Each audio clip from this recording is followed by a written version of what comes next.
ਅੰਮ੍ਰਿਤ ਬਾਣੀ ਹਰ ਹਰ ਤੇਰੀ, ਸੁਣ ਸੁਣ ਹੋਵੈ ਪਰਮ ਗਤ ਮੇਰੀ। ਜਲਨ ਬੁਝੀ ਸੀਤਲ ਹੋਏ ਮਨੁਆ,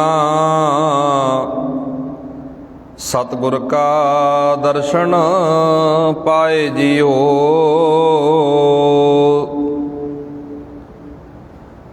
ਧੰਨ ਵਾਹਿਗੁਰੂ ਸਾਹਿਬ ਜੀਓ। ਸ਼ਲੋਕ ਮਹਿਲਾ ਚੌਥਾ। ਮਨ ਮੁਖ ਪ੍ਰਾਣੀ ਮੁਗਧ ਹੈ, ਨਾਮਹੀਣ ਪਰਮਾਏ। ਬਿਨ ਗੁਰ ਮਨੁਆ ਨਾ ਟਿਕੈ, ਫਿਰ ਜੋਨੀ ਪਾਏ। ਮਹਿਲਾ ਚੌਥਾ।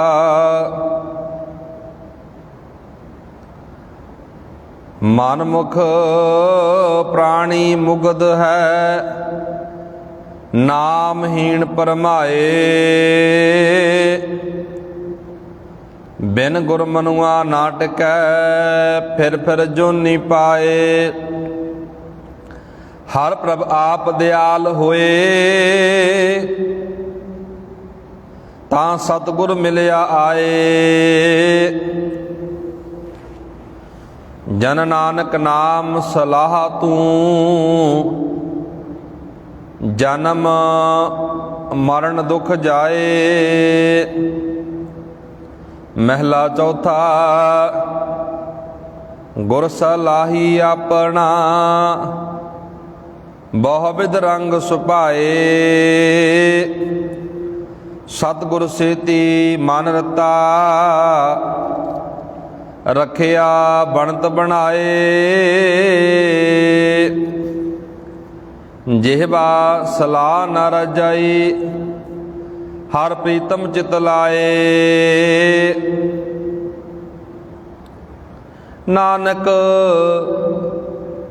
ਨਾਵੇਂ ਕੀ ਮਨ ਭੁਖ ਹੈ, ਮਨ ਤ੍ਰਿਪਤੈ ਹਰ ਰਸ ਖਾਏ। ਪੌੜੀ। ਸੱਚ ਸੱਚਾ ਕੁਦਰਤ ਜਾਣੀਐ, ਦਿਨ ਰਾਤੀ ਜਿਨ ਬਣਾਈਆਂ। ਸੋ ਸੱਚ ਸਲਾਹੀ ਸਦਾ ਸਦਾ, ਸੱਚ ਸੱਚੇ ਕੀਆਂ ਵਡਿਆਈਆਂ।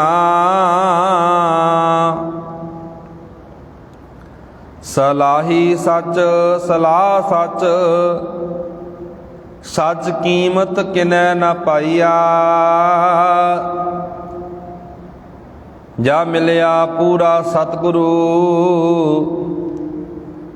ਤਾਂ ਹਾਜ਼ਰ ਨਦਰੀ ਆਈਆਂ।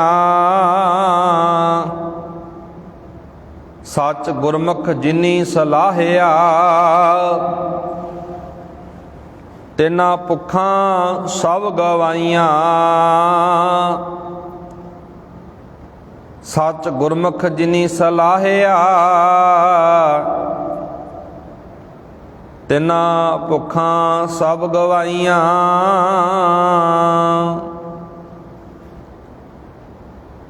ਪਰਮ ਸਨਮਾਨਯੋਗ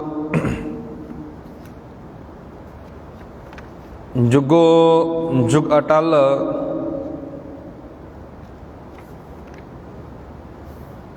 ਚਵਰ ਤਖਤ ਦੇ ਮਾਲਕ ਸਾਹਿਬ ਸਤਿਗੁਰੂ ਧੰਨ ਧੰਨ ਸ੍ਰੀ ਗੁਰੂ ਗ੍ਰੰਥ ਸਾਹਿਬ ਜੀ ਮਹਾਰਾਜ, ਤਿੰਨਾਂ ਦੀ ਹਜ਼ੂਰੀ ਅੰਦਰ ਜੁੜ ਮਿਲ ਬੈਠੇ ਅਤ ਸਤਿਕਾਰਯੋਗ ਸਨਮਾਨਯੋਗ ਸਤਸੰਗੀ ਜਨੋ, ਆਓ ਲੜੀਵਾਰ ਕਥਾ ਵਿਚਾਰ ਦੇ ਨਾਲ ਜੁੜੀਏ।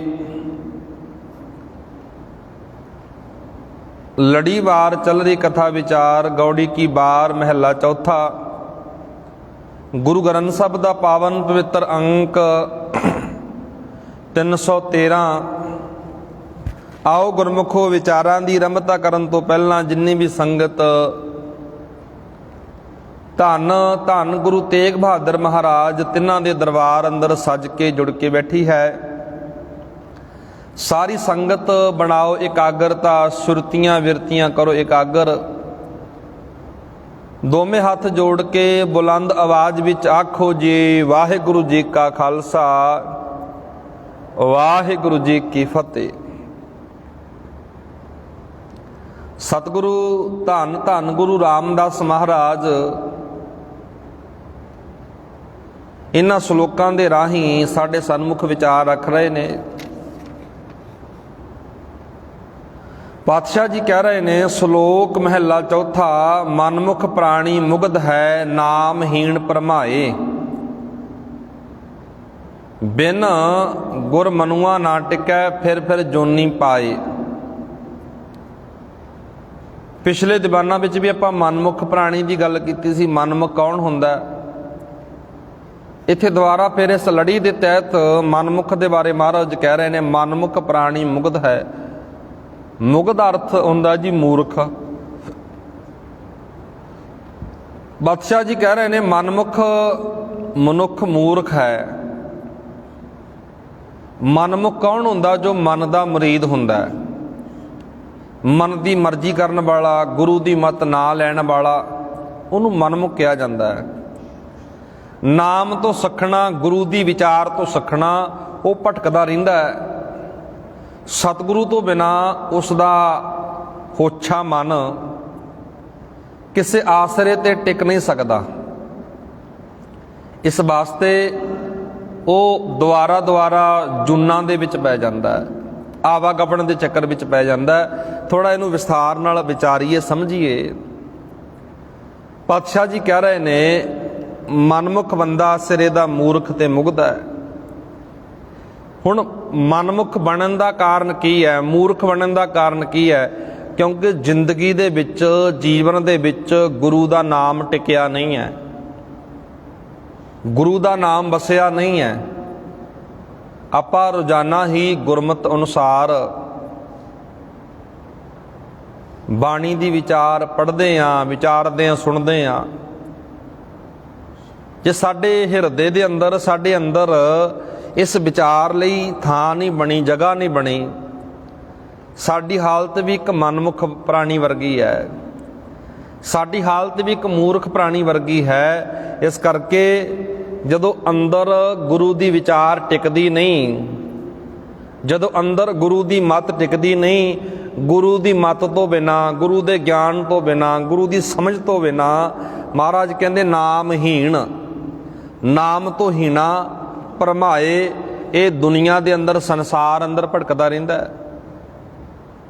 ਆਲਾ ਦੁਆਲਾ ਆਪਣਾ ਵੇਖੀਏ ਆਪਾਂ ਝਾਤ ਮਾਰ ਕੇ,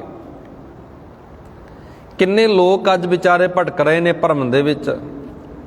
ਕੋਈ ਰੱਬ ਦੇ ਨਾਂ ਤੇ, ਕੋਈ ਕਿਸੇ ਤੋਂ ਕੋਈ ਕਰਮ ਕਰਾਇਆ ਜਾ ਰਿਹਾ, ਕੋਈ ਕਿਸੇ ਤੋਂ ਕੋਈ ਕਰਮ ਕਰਾਇਆ ਜਾ ਰਿਹਾ ਹੈ। ਇੱਕੋ ਮੇਨ ਚੀਜ਼ ਮਿੱਥੀ ਹੋਈ ਆ ਨਾ, ਵੀ ਇਸ ਤਰ੍ਹਾਂ ਸੁੱਖ ਮਿਲ ਜੂਗਾ, ਇਸ ਤਰ੍ਹਾਂ ਸੁੱਖ ਮਿਲ ਜੂਗਾ। ਗੁਰੂ ਸਾਹਿਬ ਨੇ ਗੱਲ ਨਿਬੇੜ ਦਿੱਤੀ, ਨਾਮ ਤੋਂ ਬਿਨਾਂ ਕੁਝ ਨਹੀਂ ਪ੍ਰਾਪਤ ਹੋ ਸਕਦਾ। ਜੇ ਤੇਰੀ ਜ਼ਿੰਦਗੀ ਅੰਦਰ ਗੁਰੂ ਦਾ ਨਾਮ ਆ ਕੇ ਵਸਿਆ ਨਹੀਂ, ਗੁਰੂ ਦੀ ਵਿਚਾਰ ਆ ਕੇ ਵਸੀ ਨਹੀਂ, ਕਿੰਨਾ ਮਰਜੀ ਅਡੰਬਰ ਕਰ, ਪਖੰਡ ਕਰ, ਪਾਤਸ਼ਾਹ ਜੀ ਕਹਿੰਦੇ ਜ਼ਿੰਦਗੀ ਅੰਦਰ ਸਕੂਨ ਪੈਦਾ ਨਹੀਂ ਹੋ ਸਕਦਾ। ਗੁਰੂ ਦੀ ਬਾਣੀ, ਸਤਿਗੁਰੂ ਦੀ ਮੱਤ ਅੰਦਰ ਸਕੂਨ ਪੈਦਾ ਕਰਦੀ ਹੈ, ਸ਼ਕਤੀ ਪੈਦਾ ਕਰਦੀ ਹੈ ਵਿਕਾਰਾਂ ਨਾਲ ਲੜਨ ਦੀ। ਇੱਥੇ ਆਪਾਂ ਜਿਹੜੀ ਵਿਚਾਰ ਕਰ ਰਹੇ ਸੀ, ਆਪਾਂ ਗੱਲ ਕਰ ਰਹੇ ਸੀ ਭਰਮ ਦੀ। ਭਟਕਣਾ ਦੇ ਵਿੱਚ, ਭਰਮ ਦੇ ਵਿੱਚ ਪੈਣ ਦਾ ਕਾਰਨ ਇੱਕੋ ਹੈ ਜੀ, ਸਾਡੇ ਕੋਲ ਗਿਆਨ ਨਹੀਂ ਹੈ। ਤੁਸੀਂ ਵੇਖੋ, ਸਾਨੂੰ ਹਰ ਕੋਈ ਬੰਦਾ ਲੁੱਟ ਲੈਂਦਾ ਹੈ। ਲੁੱਟਿਆ ਕੌਣ ਜਾਂਦਾ? ਜਿਹਦੇ ਕੋਲ ਸੂਝ ਨਹੀਂ ਹੁੰਦੀ, ਜਿਹਦੇ ਕੋਲ ਸਮਝ ਨਹੀਂ ਹੁੰਦੀ। ਦੁਨਿਆਵੀ ਤੌਰ ਤੇ ਵੇਖੋ, ਕਿੱਡੇ ਕਿੱਡੇ ਕਾਰੋਬਾਰਾਂ ਦੇ ਅੰਦਰ, ਬਿਜ਼ਨਸਾਂ ਦੇ ਅੰਦਰ ਕਿੰਨੀਆਂ ਠੱਗੀਆਂ ਵੱਜ ਜਾਂਦੀਆਂ ਨੇ, ਬੰਦੇ ਨੂੰ ਪਤਾ ਹੀ ਨਹੀਂ ਲੱਗਦਾ। ਪਤਾ ਕਿਹਨੂੰ ਲੱਗਦਾ? ਜਿਹਦੇ ਕੋਲ ਸੂਝ ਆ, ਜਿਹਦੇ ਕੋਲ ਲਿਆਕਤ ਆ ਗੱਲ ਕਰਨ ਦਾ, ਜਿਹਨੂੰ ਪਤਾ, ਉਹ ਨਹੀਂ ਠੱਗਿਆ ਜਾਂਦਾ। ਨਹੀਂ ਤਾਂ ਇੱਥੇ ਦੁਨੀਆ ਦੇ ਉੱਤੇ ਵੱਡੇ ਵੱਡੇ ਠੱਗੇ ਗਏ। ਪਾਤਸ਼ਾਹ ਜੀ ਕਹਿੰਦੇ, ਧਾਰਮਿਕ ਤੌਰ ਤੇ ਜਦੋਂ ਆਪਾਂ ਗੱਲ ਵਿਚਾਰਦੇ ਹਾਂ, ਪੜ੍ਹਦੇ ਹਾਂ, ਪਾਤਸ਼ਾਹ ਜੀ ਕਹਿੰਦੇ ਧਾਰਮਿਕ ਤੌਰ ਤੇ ਵੀ ਲੋਕ, ਲੋਕਾਈ, ਸੰਸਾਰ ਠੱਗੀ ਜਾ ਰਹੀ ਹੈ। ਕਿਸੇ ਨੂੰ ਰੱਬ ਦੇ ਨਾਂ ਤੇ ਠੱਗ ਲਿਆ, ਕਿਸੇ ਨੂੰ ਧਰਮ ਦੇ ਨਾਂ ਤੇ ਠੱਗ ਲਿਆ। ਭਟਕਣਾ ਪੈਦਾ ਹੋ ਗਈ ਨਾ। ਭਟਕਣਾ ਪੈਦਾ ਹੋਣ ਦਾ ਇਹੀ ਕਾਰਨ ਹੈ ਕਿਉਂਕਿ ਅਸੀਂ ਸੂਝ ਨਹੀਂ ਲੈ ਰਹੇ, ਗਿਆਨ ਨਹੀਂ ਲੈ ਰਹੇ। ਮੈਂ ਅਕਸਰ ਬੇਨਤੀ ਕਰਦਾ ਵੀ ਗੁਰਦੁਆਰੇ ਆਉਣ ਦਾ ਅਰਥ ਕੀ ਹੈ, ਗੁਰਦੁਆਰੇ ਬੈਠਣ ਦਾ ਅਰਥ ਕੀ ਹੈ। ਦਰਬਾਰ ਅੰਦਰ ਆਪਾਂ ਬਹਿ ਕੇ ਸੰਗਤ ਕਰਦੇ ਹਾਂ, ਇੱਥੇ ਆਪਾਂ ਕੋਈ ਇਹ ਨਹੀਂ ਵੀ ਕੰਨ ਦਾ ਰਸ ਬਣਾ ਲਿਆ ਚਲੋ ਠੀਕ ਹੈ ਜੀ, ਨਹੀਂ। ਸਤਿਗੁਰੂ ਮਹਾਰਾਜ ਕਹਿੰਦੇ ਗਿਆਨ ਲੈ ਕੇ, ਸਮਝ ਲੈ ਕੇ ਭਟਕਣਾ ਦੇ ਵਿੱਚੋਂ, ਭਰਮ ਦੇ ਵਿੱਚੋਂ ਨਿਕਲ। ਕਿਉਂਕਿ ਮਨ ਸਾਡਾ ਜੰਜਾਲਾਂ ਦੇ ਵਿੱਚ ਫਸਿਆ ਹੋਇਆ ਨਾ। ਗੁਰਮਤ ਅਪਣਾ ਕੇ, ਗੁਰੂ ਦੀ ਸਿੱਖਿਆ ਅਪਣਾ ਕੇ ਪਾਤਸ਼ਾਹ ਜੀ ਕਹਿੰਦੇ ਭਟਕਣਾ ਦੂਰ ਕਰ, ਵਹਿਮ ਦੂਰ ਕਰ, ਭਰਮ ਦੂਰ ਕਰ। ਜਦੋਂ ਸਤਿਗੁਰ ਦਾ ਗਿਆਨ ਆ ਗਿਆ ਫਿਰ ਸਾਰਾ ਕੁਝ ਠੀਕ ਹੋ ਜਾਂਦਾ ਹੈ, ਸਮਝ ਆ ਗਈ। ਇੱਥੇ ਅੱਗੇ ਮਹਾਰਾਜ ਵਿਚਾਰ ਦੇ ਰਹੇ ਨੇ ਜੀ। ਪਾਤਸ਼ਾਹ ਜੀ ਕਹਿ ਰਹੇ ਨੇ ਬਿਨ ਗੁਰ ਮਨੁਆ ਨਾ ਟਿਕੈ, ਫਿਰ ਜੂਨੀ ਪਾਏ। ਮਨੁਆ ਦਾ ਅਰਥ ਹੁੰਦਾ ਜੀ ਮਨ। ਗੁਰੂ ਤੋਂ ਬਿਨਾ ਮਨ ਟਿਕਦਾ ਨਹੀਂ ਹੈ।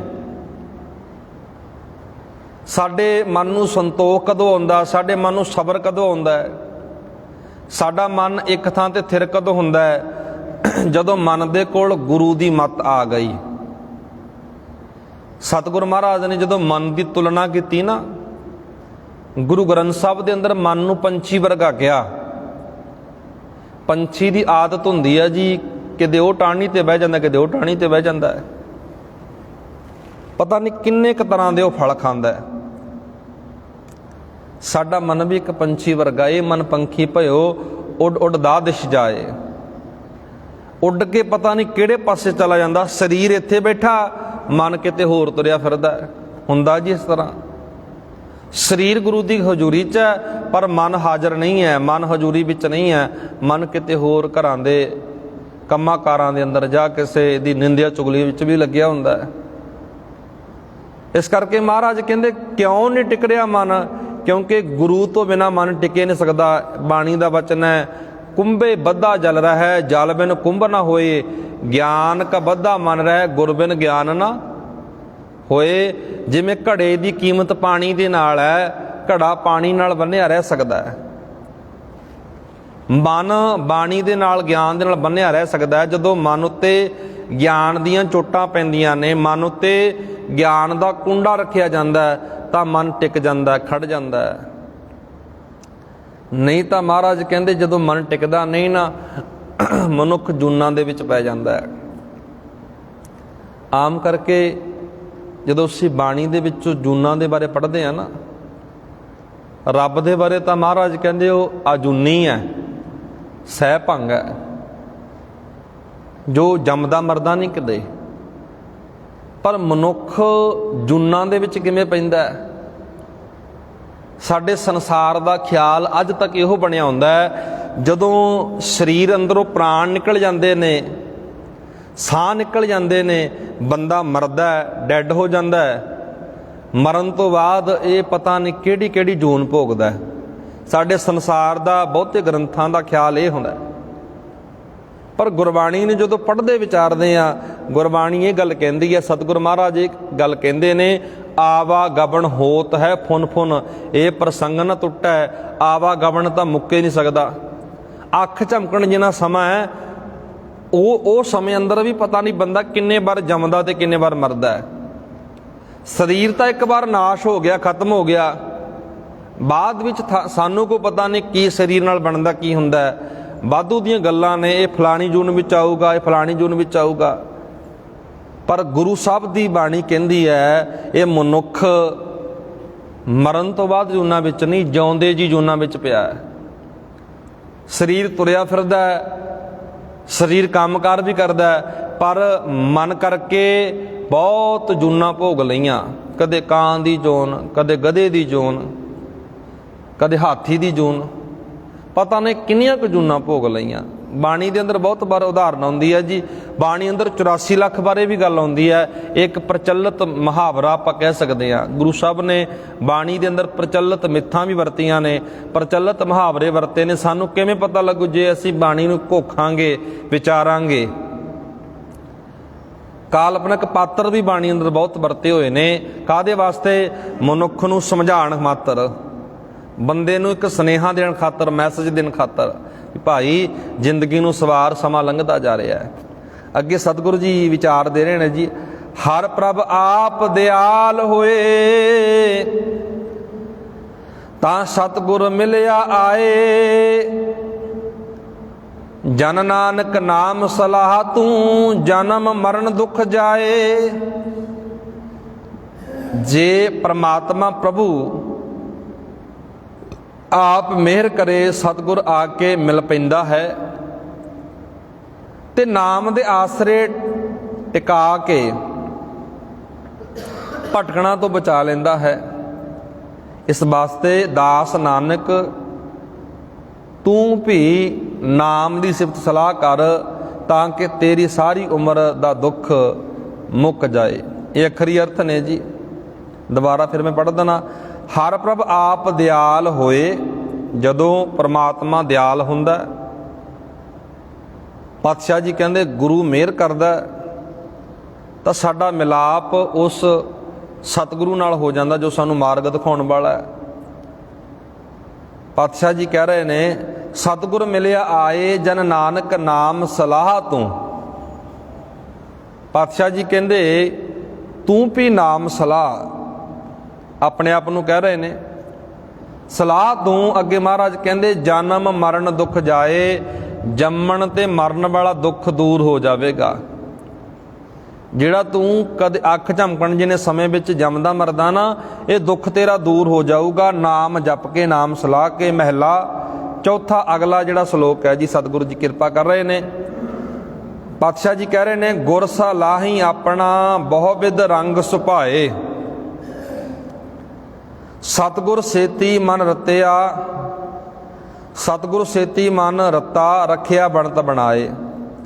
ਮਨ ਲੋਚਦਾ ਹੈ ਕਈ ਤਰ੍ਹਾਂ, ਭਾਵ ਕਈ ਤਰ੍ਹਾਂ ਦੇ ਬਲਬਲਿਆਂ ਨਾਲ ਪਿਆਰੇ ਸਤਿਗੁਰੂ ਦੇ ਪਿਆਰ ਵਿੱਚ ਤੇ ਉਹਦੇ ਸੁਭਾਅ ਵਿੱਚ ਲੀਨ ਹੋ ਜਾਏ।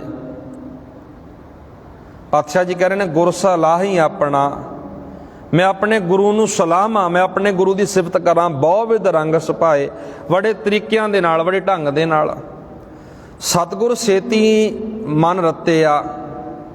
ਮਹਾਰਾਜ ਕਹਿੰਦੇ ਸਤਿਗੁਰ ਸੇਤੀ ਮਨ ਰਤਾ, ਮੇਰਾ ਮਨ ਸਤਿਗੁਰੂ ਨਾਲ ਰਤਿਆ ਗਿਆ, ਰੰਗਿਆ ਗਿਆ, ਰੱਖਿਆ ਬਣਤ ਬਣਾਏ। ਮਹਾਰਾਜ ਕਹਿੰਦੇ ਉਹਨੇ ਆਪਣੀ ਬਣਤ ਬਣਾ ਕੇ, ਉਹਨੇ ਆਪਣੇ ਸੁਭਾਅ ਦੇ ਨਾਲ, ਉਹਨੇ ਆਪਣੀ ਵਿਚਾਰ ਦੇ ਨਾਲ ਜਦੋਂ ਮਨ ਰੰਗਿਆ ਗਿਆ ਨਾ, ਮੈਨੂੰ ਰੱਖ ਲਿਆ, ਵਿਕਾਰਾਂ ਤੋਂ ਬਚਾ ਲਿਆ। ਕਿ ਸਤਿਗੁਰੂ ਜੀ ਕਹਿ ਰਹੇ ਨੇ, ਜਿਹਵਾ ਸਲਾਹ ਨਾ ਰੱਜਾਈ, ਹਰ ਪ੍ਰੀਤਮ ਚਿਤ ਲਾਏ।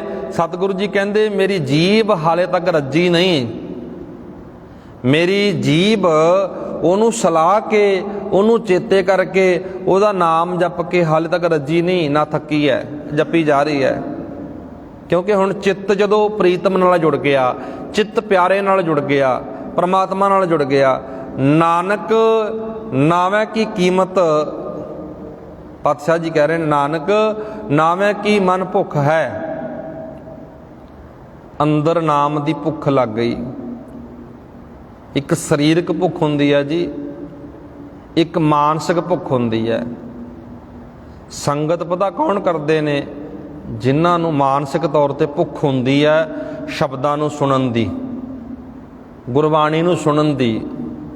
ਇਹ ਵੀ ਇੱਕ ਤਾਂਘ ਹੁੰਦੀ ਹੈ, ਲਗਨ ਹੁੰਦੀ ਹੈ ਨਾ, ਵੀ ਰੋਜ਼ਾਨਾ ਕਥਾ ਨੂੰ ਸੁਣੀਏ, ਵਿਚਾਰੀਏ, ਆਪਣੇ ਜੀਵਨ ਨੂੰ ਬਦਲੀਏ।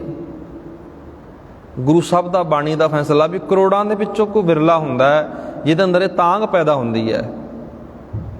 ਜਦੋਂ ਤਾਂਘ ਪੈਦਾ ਹੋ ਗਈ ਨਾ, ਅੰਦਰ ਦਾ ਜਿਹੜਾ ਖਿਆਲ ਨੇ ਸਾਡੇ ਬਦਲ ਜਾਂਦੇ ਨੇ। ਪਾਤਸ਼ਾਹ ਜੀ ਇੱਥੇ ਆਪਾਂ ਨੂੰ ਵਿਚਾਰ ਦੇ ਰਹੇ ਨੇ ਜੀ, ਨਾਨਕ ਨਾਵੇ ਕੀ ਮਨ ਭੁੱਖ ਹੈ, ਮਨ ਤ੍ਰਿਪਤੈ ਹਰ ਰਸ ਖਾਏ। ਤ੍ਰਿਪਤੇ ਦਾ ਅਰਥ ਆ ਮਨ ਰੱਜ ਗਿਆ। ਨਾਮ ਦੀ ਭੁੱਖ ਸੀ ਪੂਰੀ ਹੋ ਗਈ, ਮਨ ਰੱਜ ਗਿਆ। ਹੁਣ ਮਨ ਕਿਹੜੇ ਫਲ ਖਾਂਦਾ ਹੈ? ਨਾਮ ਵਾਲਾ ਫਲ, ਗੁਰਬਾਣੀ ਵਾਲੀ ਵਿਚਾਰ ਮਨ ਲੈਂਦਾ। ਅੱਗੇ ਪੌੜੀ ਅੰਦਰ ਸਤਿਗੁਰੂ ਜੀ ਕਹਿ ਰਹੇ ਨੇ ਜੀ, ਪੌੜੀ 23 ਨੰਬਰ ਪੌੜੀ ਹੈ ਜੀ, ਸੱਚ ਸੱਚਾ ਕੁਦਰਤ ਜਾਣੀਐ, ਦਿਨ ਰਾਤੀ ਜਿਨ ਬਣਾਈਆਂ। ਪਾਤਸ਼ਾਹ ਜੀ ਕਹਿੰਦੇ ਜਿਸ ਪ੍ਰਭੂ ਨੇ ਦਿਨ ਅਤੇ ਰਾਤ ਵਰਗੇ ਕੌਤਕ ਬਣਾਏ ਹਨ। ਦਿਨ ਅਤੇ ਰਾਤ ਜਿਹੜਾ ਰੱਬ ਬਣਾਉਣ ਵਾਲਾ ਹੈ ਉਹ ਸੱਚਾ ਪ੍ਰਭੂ ਇਸ ਕੁਦਰਤ ਤੋਂ ਹੀ ਸੱਚਮੁੱਚ ਵੱਡੀਆਂ ਵਡਿਆਈਆਂ ਵਾਲਾ ਮਾਲੂਮ ਹੁੰਦਾ ਹੈ। ਆ ਏਡਾ ਵੱਡਾ ਪਸਾਰਾ ਵੇਖ ਕੇ ਨਾ ਮਨ ਵਿੱਚੋਂ ਵਾਹ ਨਿਕਲਦੀ ਆ ਵੀ ਗੁਰੂ ਦੇ ਕੌਤਕ ਬੜੇ ਨਿਆਰੇ ਨੇ, ਰੱਬ ਦੇ ਕੌਤਕ ਬੜੇ ਨਿਆਰੇ ਨੇ ਜਿਹਨੇ ਦਿਨ ਅਤੇ ਰਾਤਾਂ ਬਣਾ ਦਿੱਤੀਆਂ। ਇੱਥੇ ਧਿਆਨ ਦਿਓ ਜੀ, ਮਹਾਰਾਜ ਕਹਿੰਦੇ ਦਿਨ ਵੀ ਰੱਬ ਨੇ ਬਣਾਏ ਨੇ। ਹੁਣ ਜੇ ਦਿਨ ਰੱਬ ਨੇ ਬਣਾਏ ਨੇ, ਆਪਾਂ ਇਹ ਗੱਲ ਮੰਨਦੇ ਹਾਂ, ਪੜ੍ਹਦੇ ਵਿਚਾਰਦੇ ਹਾਂ ਵੀ ਸਭ ਕੁਝ ਥਾਪਣ ਵਾਲਾ, ਸਭ ਕੁਝ ਬਣਾਉਣ ਵਾਲਾ ਉਹ ਪਰਮਾਤਮਾ ਹੈ, ਫਿਰ ਸਾਨੂੰ ਕੋਈ ਅਥਾਰਟੀ ਨਹੀਂ ਵੀ ਅਸੀਂ ਇਹ ਗੱਲ ਆਖੀ ਵੀ ਅੱਜ ਦਾ ਦਿਨ ਚੰਗਾ ਹੋ ਗਿਆ ਜੀ, ਫਲਾਣਾ ਦਿਨ ਮਾੜਾ ਹੈ, ਫਲਾਣਾ ਦਿਨ ਚੰਗਾ। ਅਸੀਂ ਕਿਵੇਂ ਕਹਿ ਸਕਦੇ ਹਾਂ? ਜੇ ਗੱਲ ਅਸੀਂ ਬਾਣੀ ਵਿੱਚੋਂ ਪੜ੍ਹ ਰਹੇ ਹਾਂ ਵੀ ਦਿਨ ਅਤੇ ਰਾਤ ਸਭ ਕੁਝ ਬਣਾਉਣ ਵਾਲਾ ਉਹ ਪਰਮਾਤਮਾ, ਫਿਰ ਅਸੀਂ ਵਿਸ਼ੇਸ਼ ਕਰਕੇ ਕਿਸੇ ਦਿਨ ਨੂੰ ਚੰਗਾ ਵੀ ਨਾ ਮੰਨੀਏ, ਵਿਸ਼ੇਸ਼ ਕਰਕੇ ਕਿਸੇ ਦਿਨ ਨੂੰ ਮਾੜਾ ਵੀ ਨਾ ਮੰਨੀਏ। ਪਾਤਸ਼ਾਹ ਜੀ ਇਹ ਗੱਲ ਆਪਾਂ ਨੂੰ ਸਮਝਾ ਰਹੇ ਨੇ ਇੱਥੇ, ਕਿਉਂਕਿ ਬਾਣੀ ਇਹਨਾਂ ਕਰਮਾਂ ਨੂੰ ਨਹੀਂ ਮਾਨਤਾ ਦਿੰਦੀ। ਅੱਗੇ ਮਹਾਰਾਜ ਕਹਿ ਰਹੇ ਨੇ, ਸੋ ਸੱਚ ਸਲਾਹੀ ਸਦਾ ਸਦਾ, ਸੱਚ ਸੱਚੇ ਕੀ ਵਡਿਆਈਆਂ। ਮਹਾਰਾਜ ਕਹਿੰਦੇ ਉਸ ਮਾਲਕ ਨੂੰ ਸਲਾਹਿਆ ਕਰ, ਉਸ ਮਾਲਕ ਨੂੰ ਚੇਤੇ ਕਰਿਆ ਕਰ ਅਤੇ ਉਸ ਮਾਲਕ ਦੀਆਂ ਵਡਿਆਈਆਂ ਕਰਿਆ ਕਰ। ਸਲਾਹੀ ਸੱਚ, ਸਲਾਹ ਸੱਚ, ਸੱਚ ਕੀਮਤ ਕਿਨੇ ਨਾ ਪਾਈਆਂ। ਉਸ ਮਾਲਕ ਨੂੰ, ਉਸ ਮਾਲਕ ਦੀ ਸਿਫਤ ਅੰਦਰ ਲੱਗਿਆ ਕਰ ਜੋ ਸਲਾਹਣਯੋਗ ਹੈ, ਉਸ ਦੀ ਵਡਿਆਈ ਵੀ ਇੱਥੇ ਰਹਿਣ ਵਾਲੀ ਹੈ, ਪਰ ਕਿਸੇ ਉਸ ਦੀ ਕੀਮਤ ਨਹੀਂ ਪਾਈ ਉਸ ਪਰਮਾਤਮਾ ਦੀ। ਅੱਗੇ ਸਤਿਗੁਰੂ ਮਹਾਰਾਜ ਕਹਿ ਰਹੇ ਨੇ, ਸਲਾਹ ਹੀ ਸੱਚ, ਸਲਾਹ ਸੱਚ, ਸੱਚ ਕੀਮਤ ਕਿਨੇ ਨਾ ਪਾਈਆਂ। ਜਾ ਮਿਲਿਆ ਪੂਰਾ ਸਤਿਗੁਰੂ ਤਾਂ ਹਾਜ਼ਰ ਨਦਰੀ ਆਈਆਂ। ਜਦੋਂ ਪੂਰਾ ਗੁਰੂ ਲੱਭਿਆ, ਪੂਰਾ ਗੁਰੂ ਮਿਲਿਆ ਤਾਂ ਪ੍ਰਤੱਖ ਉਹ ਗੁਰੂ ਦੀਆਂ ਵਡਿਆਈਆਂ ਸਨਮੁਖ ਆ ਗਈਆਂ, ਦਿਸ ਪਈਆਂ। ਸੱਚ ਗੁਰਮੁਖ ਜਿਨੀ ਸਲਾਹਿਆ, ਤਿੰਨਾਂ ਭੁੱਖਾਂ ਸਭ ਗਵਾਈਆਂ। ਪਾਤਸ਼ਾਹ ਜੀ ਕਹਿੰਦੇ ਅੱਗੇ ਜਿਹੜੀ ਆਪਾਂ ਨੂੰ ਵਿਚਾਰ ਦੇ ਰਹੇ ਨੇ, ਜੋ ਮਨੁੱਖ ਸਤਿਗੁਰੂ ਦੇ ਸਨਮੁਖ ਹੋ ਕੇ ਭਾਵ ਆਪਾ ਭਾਵ ਗਵਾ ਕੇ ਸੱਚੇ ਪ੍ਰਭੂ ਦੀ ਵਡਿਆਈਆਂ ਕਰਦੇ ਨੇ, ਉਹਨੂੰ ਸਲਾਹੁੰਦੇ ਨੇ, ਉਹਦੀਆਂ ਸਾਰੀਆਂ ਭੁੱਖਾਂ, ਉਹਦੇ ਸਾਰੇ ਦੁੱਖ ਰੋਗ ਦੂਰ ਹੋ ਜਾਂਦੇ ਨੇ। ਗੁਰੂ ਕਿਰਪਾ ਕਰੇ ਜੀ। ਅਸੀਂ ਲੜੀਵਾਰ ਵਿਚਾਰ ਜਿਹੜੀ ਆਪਾਂ ਇੱਕ ਰੂਟੀਨ ਦੇ ਵਿੱਚ ਕਰਦੇ ਹਾਂ, ਰੋਜ਼ਾਨਾ ਕਰਦੇ ਹਾਂ। 313 ਅੰਕ ਤੇ ਪਹੁੰਚੇ ਹਾਂ ਜੀ ਆਪਾਂ ਲੜੀਵਾਰ ਵਿਚਾਰ ਕਰਦੇ। 2 ਸ਼ਲੋਕਾਂ ਦੀ ਅਤੇ ਇੱਕ ਪੌੜੀ ਦੀ ਵਿਚਾਰ ਕੀਤੀ ਹੈ। ਮਹਾਰਾਜ ਨੇ ਇਹਨਾਂ ਸ਼ਲੋਕਾਂ ਦੇ ਰਾਹੀਂ ਭਟਕਣਾ ਦੀ ਗੱਲ ਕੀਤੀ ਹੈ, ਕਿਵੇਂ ਮਨੁੱਖ ਭਟਕਣਾ ਦੇ ਵਿੱਚ ਪੈਂਦਾ ਅਤੇ ਭਟਕਣਾ ਦੇ ਵਿੱਚੋਂ ਨਿਕਲ ਵਾਸਤੇ ਕਿਵੇਂ ਸ਼ਬਦ ਦਾ ਆਸਰਾ ਲੈ ਕੇ ਤਰ ਜਾਂਦਾ। ਗੁਰੂ ਕਿਰਪਾ ਕਰੇ। ਆਓ ਗੁਰੂ ਪਿਆਰਿਓ, ਜੋ ਲੜੀਵਾਰ ਵਿਚਾਰ ਚੱਲ ਰਹੀ ਹੈ, ਧੰਨ ਧੰਨ ਗੁਰੂ ਰਾਮਦਾਸ ਮਹਾਰਾਜ ਦੇ ਜੀਵਨ ਵਿੱਚੋਂ ਆਪਾਂ ਕੁਝ ਪੜ੍ਹਦੇ ਵਿਚਾਰਦੇ ਹਾਂ। ਸਤਿਗੁਰੂ ਗੁਰੂ ਰਾਮਦਾਸ ਮਹਾਰਾਜ ਗੁਰਤਾ ਗੱਦੀ ਤੇ ਬਹਿ ਕੇ ਜੋ ਕਾਰਜ ਕਰਦੇ ਨੇ, ਜੋ ਕੰਮ ਕਰਦੇ ਨੇ, ਉਹਨਾਂ ਬਾਰੇ ਆਪਾਂ ਸੰਖੇਪ ਜੀ ਵਿਚਾਰ ਕਰਾਂਗੇ ਜੀ। ਜਦੋਂ ਆਪਾਂ ਇਤਿਹਾਸ ਨੂੰ ਪੜ੍ਹਦੇ ਵਿਚਾਰਦੇ ਹਾਂ, ਗੁਰੂ ਨਾਨਕ ਮਹਾਰਾਜ ਨੇ ਸਮਾਜ ਨੂੰ ਬਹੁਤ ਕੁਝ ਦਿੱਤਾ ਹੈ। ਸਮਾਜ ਨੂੰ ਸੰਪੂਰਨ ਕਰਨ ਵਾਸਤੇ, ਸਮਾਜ ਅੰਦਰ ਕ੍ਰਾਂਤੀ ਲਿਆਉਣ ਵਾਸਤੇ, ਧਾਰਮਿਕ, ਸਮਾਜਿਕ, ਆਰਥਿਕ, ਰਾਜਨੀਤਿਕ, ਇਹਨਾਂ ਪੱਖਾਂ ਨੂੰ ਜਦੋਂ ਵਿਚਾਰਾਂਗੇ ਨਾ ਫਿਰ ਸਾਨੂੰ ਪਤਾ ਲੱਗੂ। ਧਾਰਮਿਕ ਤੌਰ ਤੇ ਉਸ ਵਕਤ ਕਿਹਨਾਂ ਦਾ ਬੋਲਬਾਲਾ ਸੀ, ਸਮਾਜ ਅੰਦਰ ਕੀ ਪ੍ਰਭਾਵ ਸੀ ਉਹਨਾਂ ਦਾ, ਆਰਥਿਕ ਤੌਰ ਤੇ ਸੰਸਾਰ ਦੀ ਸਥਿਤੀ ਕਿਹੋ ਜਿਹੀ ਸੀ, ਰਾਜਨੀਤਿਕ ਪ੍ਰਭਾਵ ਕਿਹੋ ਜਿਹਾ ਸੀ, ਇਹਨਾਂ ਨੂੰ ਵਿਚਾਰਨਾ ਬਹੁਤ ਜ਼ਰੂਰੀ ਹੈ। ਪਾਤਸ਼ਾਹ ਜੀ ਨੇ ਸਿੱਖ ਨੂੰ ਹਰ ਪੱਖੋਂ ਮਜ਼ਬੂਤ ਬਣਾਇਆ, ਧਾਰਮਿਕ ਤੌਰ ਤੇ ਵੀ, ਸਮਾਜਿਕ ਤੌਰ ਤੇ ਵੀ, ਰਾਜਨੀਤਿਕ ਤੌਰ ਤੇ ਵੀ ਮਜ਼ਬੂਤ ਬਣ। ਪਾਤਸ਼ਾਹ ਜੀ ਨੇ ਇਸ ਪੰਥ ਦੀ, ਨਿਆਰੇ ਪੰਥ ਦੀ, ਨਿਰਮਲ ਪੰਥ ਦੀ ਨੀਂਹ ਰੱਖੀ। ਇਸ ਨੂੰ ਗੁਰਮੁਖਾਂ ਦਾ ਪੰਥ ਕਿਹਾ ਗਿਆ। ਪਾਤਸ਼ਾਹ ਜੀ ਕਹਿ ਰਹੇ ਨੇ ਪਾਰ ਬ੍ਰਹਮ ਦਾ ਪੰਥ ਕਿਹਾ ਗਿਆ, ਰੱਬ ਦਾ ਪੰਥ। ਪੰਥ ਦਾ ਅਰਥ ਹੁੰਦਾ ਜੀ ਰਸਤਾ। ਐਸੀ ਲੀ, ਐਸਾ ਰਸਤਾ ਮਹਾਰਾਜ ਨੇ ਪਾਇਆ ਜਿੱਤੇ ਅੱਗੇ 9 ਪਾਥੀਆਂ ਨੇ ਚੱਲ ਕੇ, 9 ਪਾਤਸ਼ਾਹੀਆਂ ਨੇ ਚੱਲ ਕੇ ਇੱਕ ਸਾਨੂੰ ਮਾਰਗ ਵਿਖਾ ਦਿੱਤਾ, ਇੱਕ ਸਾਨੂੰ ਰਾਹ ਵਿਖਾ ਦਿੱਤਾ। 239 ਸਾਲ ਦਾ ਸਮਾਂ ਲੱਗਿਆ ਜੀ। 10ਵੇਂ ਪਾਤਸ਼ਾਹ ਜੀ ਨੇ, ਗੁਰੂ ਸਿੰਘ ਮਹਾਰਾਜ ਨੇ ਅੰਤਮ ਸੰਪੂਰਨ ਕੀਤਾ ਇਹ ਰਸਤਾ, ਪੰਥ ਨੇਪਰੇ ਚਾੜਿਆ। ਪਾਤਸ਼ਾਹ ਗੁਰੂ ਗੋਬਿੰਦ ਸਿੰਘ ਮਹਾਰਾਜ ਨੇ ਅੱਗੇ ਜਿਹੜੀ ਆਪਾਂ ਵਿਚਾਰ ਕਰ ਰਹੇ ਸੀ, ਗੁਰੂਆਂ ਨੇ ਆਪੋ ਆਪਣੇ ਜੀਵਨ ਅੰਦਰ ਬਹੁਤ ਵੱਡੇ ਪੱਧਰ ਤੇ ਕਾਰਜ ਕੀਤੇ ਨੇ। ਨਗਰਾਂ ਦੀ ਉਸਾਰੀ ਦੀ ਗੱਲ ਕਰ ਲਓ, ਸਿੱਖ ਧਰਮ ਦੇ ਪ੍ਰਚਾਰ ਦੀ ਗੱਲ ਕਰ ਲਓ, ਲੋੜਵੰਦਾਂ ਦੀ ਲੋੜ ਪੂਰੀ ਕਰਨ ਦੀ ਗੱਲ ਕਰ ਲਓ, ਸਾਰੇ ਮਹਾਰਾਜ ਨੇ ਕਾਰਜ ਕੀਤੇ ਨੇ। ਅੱਗੇ ਮਹਾਰਾਜ ਦਾ ਜਿਹੜਾ ਇੱਕ ਪੱਖ ਆਪਾਂ ਵਿਚਾਰਾਂਗੇ, ਕੇਂਦਰੀ ਧਰਮ ਸਥਾਨਾਂ ਦੀ ਸਥਾਪਨਾ। ਇਹ ਸਾਨੂੰ ਪਤਾ ਹੋਣਾ ਲਾਜ਼ਮੀ ਜ਼ਰੂਰੀ ਹੈ, ਸਾਡਾ ਕੇਂਦਰੀ ਸਥਾਨ ਕਿਹੜਾ ਹੈ। ਸਾਡਾ ਕੇਂਦਰੀ ਸਥਾਨ ਸ੍ਰੀ ਦਰਬਾਰ ਸਾਹਿਬ, ਆਪਾਂ ਜਾਂਦੇ ਹਾਂ ਜੀ ਨਮਸਕਾਰ ਕਰਨ ਅੰਮ੍ਰਿਤਸਰ ਸਾਹਿਬ, ਉਹ ਸਾਡਾ ਕੇਂਦਰੀ ਸਥਾਨ ਹੈ। ਜਦੋਂ ਆਪਾਂ ਕਿਸੇ ਵੀ ਕੌਮ ਦੇ ਨਿਰਮਾਣ ਦੀ ਗੱਲ ਕਰਦੇ ਹਾਂ ਵੀ ਕੌਮ ਦਾ ਨਿਰਮਾਣ ਕਿਵੇਂ ਹੋਵੇਗਾ, ਕੇਂਦਰੀ ਸਥਾਨ ਉਹਦਾ ਵਿਸ਼ੇਸ਼ ਮਹੱਤਤਾ ਰੱਖਦਾ ਹੈ। ਕੇਂਦਰੀ ਸਥਾਨ ਵਿਸ਼ੇਸ਼ ਮਹੱਤਤਾ ਰੱਖਦਾ ਕਿ ਨਿਰਾ ਇਹ ਨਹੀਂ ਵੀ ਉਹ ਵੱਡਾ ਇੱਕ ਸ਼ਹਿਰ ਬਣ ਗਿਆ। ਉਸ ਦੀ ਵਿਸ਼ੇਸ਼ਤਾ ਕਾਹਦੇ ਕਰਕੇ ਹੈ? ਵਿਚਾਰਧਾਰਾ ਤੇ ਸੱਭਿਆਚਾਰਕ ਕਰਕੇ, ਵਿਚਾਰਧਾਰਾ ਕਰਕੇ, ਉੱਥੋਂ ਦਾ ਜਿਹੜਾ ਮਾਹੌਲ ਕਰਕੇ। ਸਤਿਗੁਰੂ ਮਹਾਰਾਜ ਨੇ, ਗੁਰੂ ਰਾਮਦਾਸ ਮਹਾਰਾਜ ਨੇ ਇਸ ਸਥਾਨ ਦੀ ਸਥਾਪਨਾ ਕੀਤੀ ਅਤੇ ਕੇਂਦਰੀ ਸਥਾਨ ਵਜੋਂ ਇਸ ਸਥਾਨ ਤੇ ਨਹੀਂ ਰੱਖੀ ਗਈ।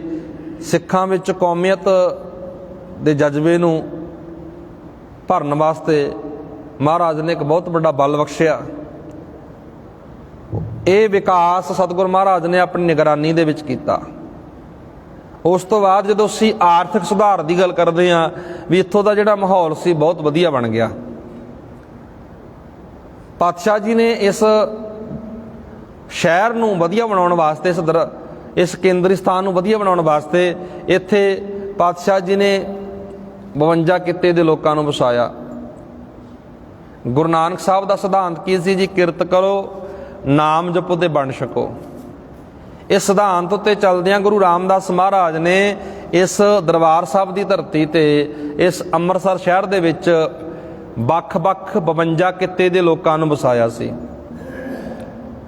ਇੱਥੋਂ ਅਨੁਮਾਨ ਅੰਦਾਜ਼ਾ ਲਾ ਸਕਦੇ ਹਾਂ ਵੀ ਗੁਰੂ ਸਾਹਿਬ ਦੀ ਜਿਹੜੀ ਦੂਰ ਦ੍ਰਿਸ਼ਟੀ ਸੀ, ਬੜੀ ਸੋਚਣ ਸ਼ਕਤੀ ਕਹਿ ਲਓ, ਦੂਰ ਦ੍ਰਿਸ਼ਟੀ ਕਹਿ ਲਓ, ਵੱਡੀ ਕਮਾਲ ਦੀ ਸੀ। ਪਾਤਸ਼ਾਹ ਜੀ ਨੇ ਇੱਥੇ 52 ਕਿੱਤੇ ਦੇ ਲੋਕਾਂ ਨੂੰ ਵਸਾਇਆ। ਇੱਥੇ ਪਾਵਨ ਪਵਿੱਤਰ ਧਰਤੀ ਦੇ ਉੱਤੇ ਇਹ ਲੋਕ ਆਪਣਾ ਵਪਾਰ ਜਾਰੀ ਰੱਖਦੇ ਨੇ। ਜਿਵੇਂ ਆਪਾਂ ਗੱਲ ਕੀਤੀ ਵੀ ਆਰਥਿਕ ਤੌਰ ਤੇ ਸਿੱਖ ਮਜ਼ਬੂਤ ਹੋਵੇ, ਸਿੱਖ ਦਾ ਆਰਥਿਕ ਪੱਖ ਵਧੀਆ ਹੋਣਾ ਚਾਹੀਦਾ ਹੈ, ਪੈਸਾ ਟਕਾ ਵਧੀਆ ਹੋਵੇ ਤਾਂ ਕਿ ਖੁੱਲ੍ਹ ਕੇ ਪ੍ਰਚਾਰ ਵੀ ਕਰ ਸਕੇ, ਖੁੱਲ੍ਹ ਕੇ ਗੱਲਬਾਤ ਗੁਰੂ ਦੀ ਵਿਚਾਰ ਕਰ ਸਕੇ। ਇਹ ਸਾਰੇ ਕਾਰਜ ਗੁਰੂ ਰਾਮਦਾਸ ਮਹਾਰਾਜ ਨੇ ਆਪਣੇ ਜੀਵਨ ਵਿੱਚ ਕੀਤੇ ਨੇ। ਉਸ ਤੋਂ ਬਾਅਦ ਮਹਾਰਾਜ ਨੇ ਇੱਕ ਪ੍ਰਥਾ ਚਲਾਈ ਸੀ ਜੀ, ਦਸਵੰਧ ਪ੍ਰਥਾ।